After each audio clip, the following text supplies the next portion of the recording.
பொதுவா பல் சொத்தை வருவதை எப்படி தடுப்பதுன்னு காலங்காலமா கேட்டுக்கிட்டே இருக்கோம். அதுக்கு என்னதான் தீர்வு? எப்படி தடுக்கிறது? ஓகே, இது ரொம்ப நல்ல கேள்வின்னு சொல்லலாம். ரொம்ப காமனான கேள்வி தான், பட் ரொம்ப நல்ல கேள்வி. இந்த கேள்விக்கு ரொம்ப சிம்பிளாக பதில் சொல்கிறேன்.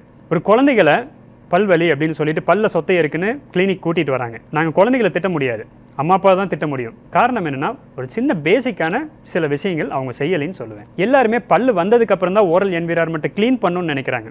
அது அப்படி கிடையாது. நம்ம குழந்தை பிறந்த முதல் நாள்லேருந்து, அதாவது பிரெஸ்ட் ஃபீடிங் எப்போ ஸ்டார்ட் பண்ணுறோமோ அந்த நேரங்கள்லேருந்தே நம்ம ஒரு வெட் காட்டன் வச்சு நம்ம அந்த கம்ஸை எல்லாம் க்ளீன் பண்ணி விடணும்.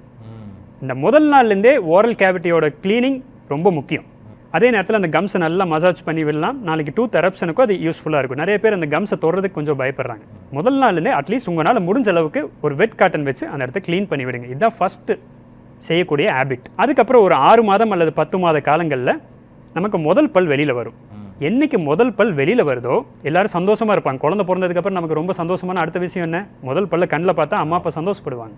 அப்போ அந்த நேரத்தில் அந்த சந்தோஷத்தோடு சேர்ந்து ஃபிங்கர் ப்ரெஷ்ன்னு சொல்லுவாங்க, சிலிக்கான் ப்ரெஷ், அதை எடுத்து ஒரு நான் ஃப்ளோரிடேட்டட் பேஸ்ட்டை ஒரு சின்ன அரிசி அளவுக்கு எடுத்து அன்னைக்குலேருந்தே பல்ல க்ளீன் பண்ணி விட ஆரம்பிங்க. அதுக்கப்புறம் நமக்கு ஒரு 2.5 வயசு காலங்களில் என்ன, எல்லா பல்லும் வந்திருக்கும், பால் பல் எல்லாமே வந்திருக்கும், ரைட்? அந்த டைமில் குழந்தைகள் ப்ரெஷ்னு இருக்கும், ஏஜ் வைஸ் போட்டிருக்கும். அந்த ப்ரெஷ் எடுத்துகிட்டு இப்போ நீங்கள் ஃப்ளோரிடேட்டட் பேஸ்ட் ஒரு 500-600 ppm இருக்கக்கூடிய ஃப்ளோரிடேட்டட் பேஸ்ட் இதை வச்சு நம்ம ப்ரெஷ் பண்ணி விடணும்.